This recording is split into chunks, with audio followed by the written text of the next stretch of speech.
넌 그 나이에 갈 데도 없잖아. 나 없으면 넌 그냥 패급이야. 그 말 아직도 생생하게 귓가를 때린다. 그날 밤 USB를 열었을 때 나는 그 사람의 진짜 얼굴을 봤다. 젊은 여자들, 낯선 장소, 그리고 현금이 오갔다. 나는 가방 하나를 챙겨 집을 나왔고 그날 이후로 모든 게 달라졌다. 이제부터 파란만장한 나의 결혼 스토리와 그 속에서 좌절하고 바보같이 행동했던 나의 이야기를 용기 내서 얘기하고자 한다. 여러분의 위로와 공감의 댓글로 다시 한번 큰 힘을 얻을 거라 기대하면서 결혼 25년 그 사람의 그림자처럼 살아왔다. 웃으면 안 된다는 걸 알면서도 오늘 아침엔 이상하게 웃음이 나왔다. 거울 속 얼굴을 보는데 생전 처음 보는 사람 같았다. 그토록 길었던 결혼 생활 내내 나는 나 자신이 아닌 그의 아내로만 존재했으니까. 그는 날 사랑한다고 했지만 그 사랑은 철저히 본인의 편의를 위한 사랑이었다. 집에서 편하게 살게 해줬잖아. 그 정도면 됐지. 뭘 더 바라? 당신도 누군가 이런 말을 했다면 그걸 사랑이라 믿었을까? 사랑이라 믿고 참았던 날이 수천 날이었는데 지금 돌이켜보면 내가 참고 견딘 게 아니라 그냥 내 감정이 죽어간 거였다. 하루는 친구와 점심을 먹고 늦게 들어갔더니 그는 말없이 내 가방을 열고는 지갑에 있던 현금을 챙겼다. 이 시간까지 누구랑 뭐 했냐? 너랑 만나주는 친구가 있긴 하냐? 그 순간 심장이 멈추는 줄 알았다. 나는 이 집의 아내가 아니라 노예구나. 그런 생각이 스쳤다. 그리고 결국 그는 떠났다. 아니, 정확히는 다른 여자를 찾아서 한 푼도 남기지 않고 집을 나갔다. 하지만 그날 나는 눈물보다 먼저 숨이 쉬어졌다. 그가 없는 집에서 나는 드디어 한 번도 맡아본 적 없는 공기를 마신 듯 했다. 그리고 생각했다. 이제부터가 진짜 내 인생이구나. 결혼 후 처음으로 남편에게 맞았을 때는 그저 술 때문이라 생각했다. 내가 피곤한데 괜히 잔소리를 했지. 내가 눈치껏 넘어갔어야 했는데. 그렇게 핑계를 댔다. 그를 위해 나 자신을 속이며 그날도 그랬다. 퇴근하고 들어온 그는 양복 상의도 벗지 않은 채 식탁에 앉았다. 밥은 왜 이 모양이야? 하루 종일 집에 있으면서 이걸 반찬이라고 해놨냐?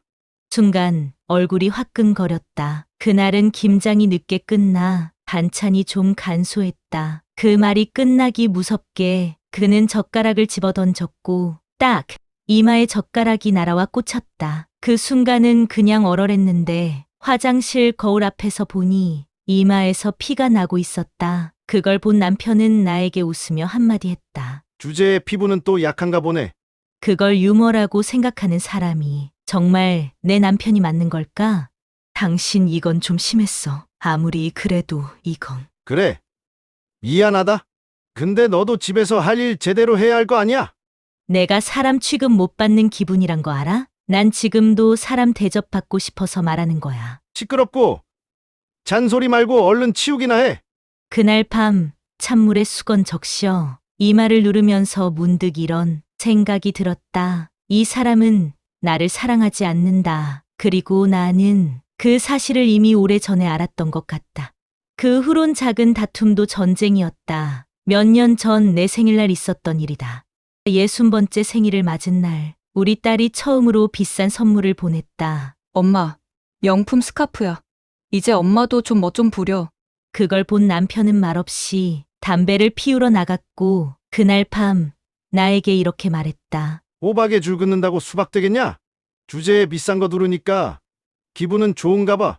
그 말을 들은 순간 스카프보다 비싼 내 자존심이 찢어졌다. 그날 이후로 나는 이혼이라는 단어를 머릿속에서 지우지 않았다. 하지만 괘씸하게도 그는 일말의 미안한 기색도 없었다. 미안하다는 말도 다시는 안 그러겠다는 말도 단 한마디 하지 않았다. 그저 무심하게 여느 때와 다름없이 행동했다. 어느 날 나는 통장 정리를 하고 있었다. 나는 항상 돈 관리를 철저히 하는 사람이었다. 넉넉치 않은 살림이어서 큰 돈을 쓰기 전에는 늘 가계부에 기록하고 통장 잔액을 매주 확인하는 습관이 있었다. 그런데 2년 전부터 매달 일정 금액이 빠져나가고 있었다. 처음엔 내가 잘못 기입한 줄 알았다. 하지만 확인해 보니 남편 명의의 부계좌에서 현금으로 인출된 흔적들이 있었다. 매달 60만 원에서 80만 원. 정확하게, 규칙적으로 나는 조용히 그 계좌에 입출금 내역을 프린트해서 남편 앞에 내밀었다. 이 돈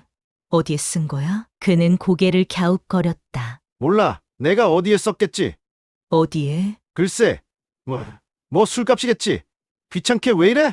그날 밤 나는 잠을 이루지 못했다. 도저히 납득이 가지 않았다. 예전 내연녀와 모텔 갔던 영수증을 걸린 이후 그는 더 이상 나를 속이지 않는 척했지만 여전히 뭔가를 숨기고 있었다. 결국 나는 친구를 통해 사설 탐정을 붙였다. 불안했고 확인하고 싶었다. 내가 오버하고 있는 건지 아니면 정말 더러운 진실이 더 남아있는 건지. 며칠 뒤 그들은 내게 USB 하나를 건넸다. 이건 보시는 게 좋을지 모르겠습니다. 좀 충격적일 수 있어요. 화면 속 남편은 내가 모르는 장소, 모르는 사람들과 함께였다. 여자는 한 명이 아니었다. 이 지역 저 지역. 모텔의 카페 심지어 차 안에서까지 조건 만남으로 보이는 장면들. 그는 젊은 여성들에게 무언가를 건네고 있었다. 그 안에 들어있던 건 현금이었다. 바로 그 60만 원과 80만 원의 실체였다. 그 순간 내 입에서 한마디가 새어나왔다. 아, 이 인간 미쳤구나. 그는 단순한 외도남이 아니었다. 중독자였다. 쾌락에, 돈에, 도박보다 더한 중독에 빠져 있었던 남자. 나는 그날 밤 USB를 3번이나 반복해서 봤다. 한 번은 충격으로, 두 번째는 분노로, 그리고 세 번째는 내 결심을 확인하기 위해서였다. 솔직히 말하면 이혼은 머릿속에 늘 있었지만 그 인간이 이렇게까지 밑바닥일 줄은 몰랐다. 나는 25년을 한 남자에게 바쳤다.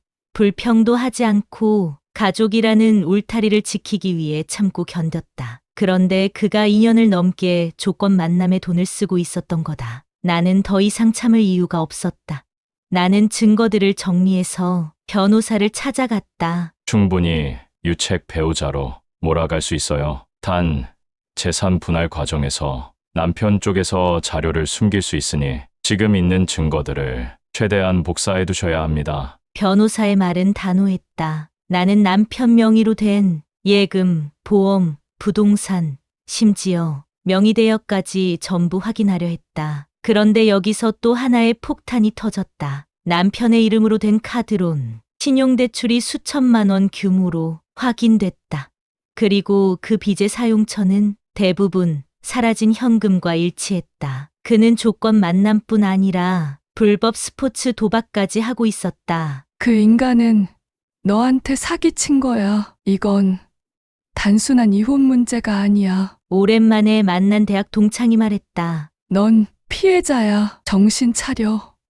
진짜. 정신을 차려야 했다. 하지만 웃긴 건 나는 아직도 그 인간을 미워하지 못하고 있었다. 왜일까? 나만 참으면, 그가 바뀌기만 하면 지금까지의 세월이 아깝지 않게 난들 수 있지 않을까? 그런 생각들이 계속 머릿속을 맴돌았다. 하지만 현실은 내 감정을 조롱이라도 하듯 또 한 번 나를 무너뜨렸다. 어느 날 밤 집에 돌아온 그는 이상하게 술에 취해 있었다. 나는 평소처럼 말을 아끼고 조용히 방에 들어가려 했지만 그는 내 손목을 잡았다. 너, 뭐 하고 다니냐?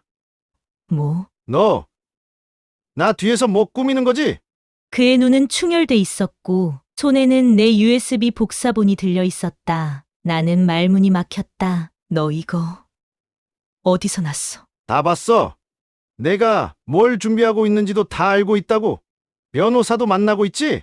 그는 나를 밀쳤고 나는 소파에 주저앉았다. 그리고 그 다음에 나온 말. 내 마지막 인내심을 부셔버렸다. 너도 나랑 똑같잖아. 결국 돈 때문에 이혼하겠다는 거 아냐? 돈에 미친 환양령 같으니라고.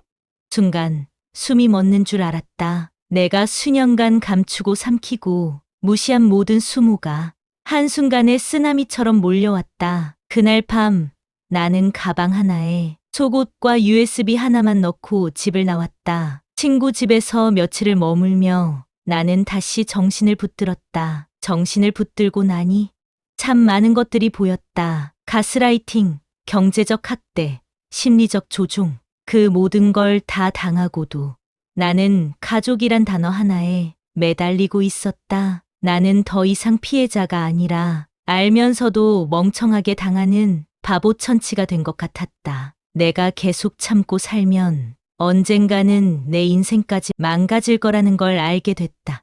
며칠 뒤 나는 남편에게 이혼 소장을 보냈다. 그리고 동시에 재산분할과 사기 혐의 관련 민사 대응 준비에 들어갔다. 그는 처음엔 무시했다. 해보라 그래. 그깟 거? 하지만 내가 사설 탐정, 보고서, 카드 내역, 계좌 추적, CCTV 증거까지 모아 법률 대응을 시작하자 그제서야 반응을 하더니 이혼에 합의해 주었다. 그렇게 나는 25년의 결혼을 끝냈다. 난 결국 이혼을 했다. 그 길었던 세월을 참고 살았지만 끊임없이 참고 희생하는 것만이 능사는 아니라는 걸 그제서야 깨달았다. 남편이 사라지고 난 그 집은 너무나 조용했다. 그런데 이상하게도 난 그 정막이 어색하지 않았다. 그동안 얼마나 많은 소리에 시달렸는지. 욕설, 한숨, 문 쾅 닫히는 소리, 술 냄새, 그리고 가끔 들리는 낯선 여자 목소리. 무엇보다 가장 시끄러웠던 내 안의 소리들. 그게 사라진 공간은 아주 평온했다. 이혼 서류엔 딱 3줄이 적혀 있었다. 정신적 학대, 상습적인 외도, 부부관계의 파탄. 근데 그 문장들이 내 25년을 다 담을 수 있을까? 아니, 절대. 그건 그냥 요약일 뿐이다.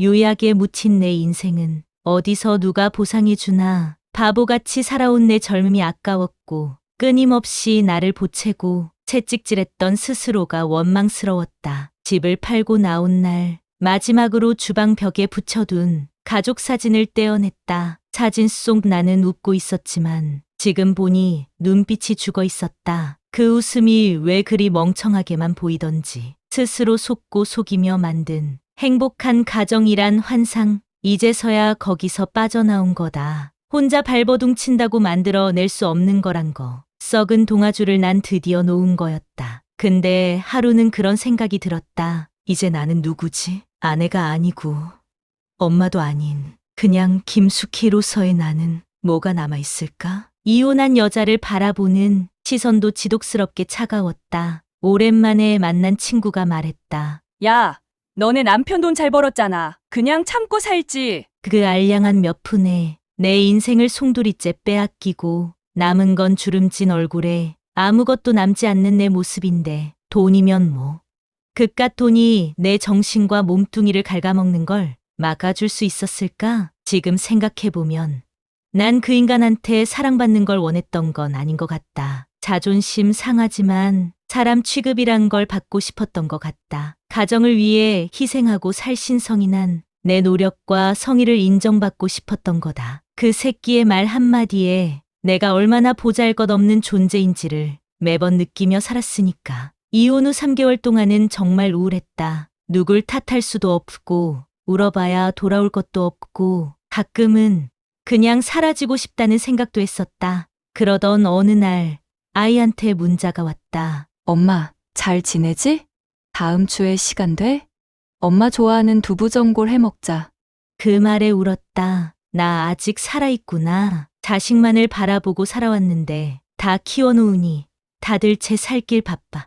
엄마는 찾지도 않는 줄 알았는데 별거 아닌 그 말이 그렇게 큰 위로가 될 줄 몰랐다. 그렇게 몇 년이 흐르고 끊임없이 현실과 부딪히고 무너진 나를 찾는 노력을 수없이 한 끝에 나는 이제야 사람답게 숨 쉬는 것 같다. 이혼했다는 이유로 이 사람 저 사람 눈치 보지도 않고 별거 아닌 한마디에 상처받거나 생각이 복잡해지지도 않는다. 이제부터는 남은 인생은 오롯이 나한테 쓰기로 했다. 남자 하나에 휘둘리며 살기엔 내 인생 너무 아까웠고 내가 견뎌온 시간들이 그깟 인간 하나 때문에 더럽혀지는 건 더는 참을 수 없었다. 더더욱 모든 게 정리된 이후의 내 삶까지 그 새끼의 그림자가 드리우게 하고 싶지는 않았다. 그 모든 감정이 이혼 도장 위에 찍힌 내 사인을 통해 조용히 끝났다고 생각했는데, 그리고도 꽤 오랜 시간 나는 방황했던 것 같다. 드디어 내 인생의 새로운 막이 오른 것 같았다. 이혼하고 나서 처음 맞는 겨울이었다. 창문 밖 눈이 소복이 쌓이는 걸 멍하니 바라보면서 내 안의 눈도 조금씩 녹고 있다는 걸 느꼈다. 그 사람 없는 세상은 생각보다 훨씬 아름다웠다. 없으니까. 더는 상처도 안 받았다. 더 단단해졌고 잃었던 내 자리를 조금씩 찾아가고 있었다. 혼자 사는 아파트는 작고 조용했다. 처음엔 정막이 무서웠지만 이제는 그 고요함 속에서 내 마음이 들렸다. 오랜 시간 묻어뒀던 내 진짜 목소리가 들려오기 시작한 거다. 어느 날 책장을 정리하다 결혼 초에 썼던 일기장을 발견했다. 오늘 남편이 참 따뜻했다. 내가 만든 김치찌개를 2그릇이나 먹었다. 악마 같던 그 사람 때문에 행복해했던 때도 있었다니. 그런 내가 가여워 보였다. 그래서 더 슬펐다. 그때의 나는 조금이라도 더 사랑받고 싶어 애쓰고 있던 여자였다. 이제 나는 누구에게도 사랑을 갈구하지 않는다. 내 스스로가 나를 가장 사랑하게 되었다. 그 누구보다도 따뜻하게 나를 안아줄 수 있게 되었다. 아이와의 관계도 달라졌다. 어느 날 딸아이가 말했다. 엄마 요즘 얼굴 좋아졌어. 진짜 엄마 같아. 그 말을 듣고 혼자 웃었다. 진짜 엄마가 아니라 진짜 나가 된 걸까? 이혼이라는 2글자가 내 인생의 실패처럼 느껴졌던 시간도 있었지만 이젠 확실히 말할 수 있다. 그건 끝이 아니라 해방이었다. 그 사람은 여전히 내 흉터로 남겠지만 이제는 더 이상 나를 흔들 수 없다. 나는 여전히 김숙희다. 한 남자의 아내가 아닌, 누군가의 소유물이 아닌 내 인생의 주인으로 살아가는 김숙희. 그리고 지금 늦게라도 그 사실을 알아차린 나를 나는 진심으로 존경하고 사랑한다.